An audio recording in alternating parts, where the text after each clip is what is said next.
నెల్లూరు నగర నియోజకవర్గ పరిధిలో వైఎస్ఆర్సీపీ ఎమ్మెల్యే అభ్యర్థి ఖలీల్ అహ్మద్తో కలిసి పార్లమెంటు అభ్యర్థి విజయసాయిరెడ్డి ఎన్నికల ప్రచారం నిర్వహించారు.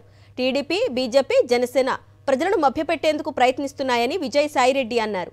కూటమి మాయలో పడి ఓటును దుర్వినియోగం చేసుకోవద్దన్నారు. వైఎస్ఆర్సీపీ అభ్యర్థులను అఖండ మెజారిటీతో గెలిపించాలని కోరారు. మీరందరూ కూడా ఐకమత్యంగా ఉండాలి. తెలుగుదేశం పార్టీ, జనసేన, బీజేపీ మిమ్మల్ని మభ్యపెట్టేదానికి ప్రయత్నిస్తూ ఉంది.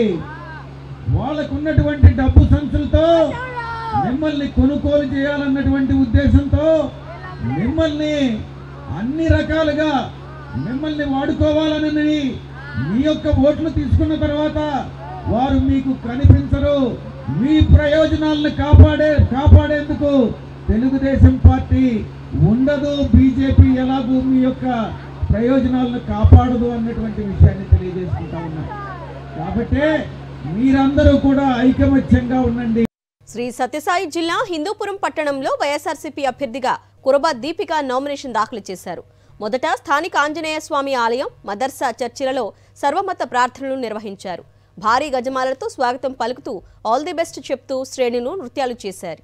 ఇక భారీ ర్యాలీ అనంతరం ఆర్ఓ ఆఫీసులో నామినేషన్ పత్రాలు సమర్పించారు కురబా దీపిక. ఏపీలో జగన్ ప్రభంజనం కొనసాగుతుందన్నారు రాజోలు వైఎస్ఆర్సీపీ ఎమ్మెల్యే అభ్యర్థి గొల్లపల్లి సూర్యారావు.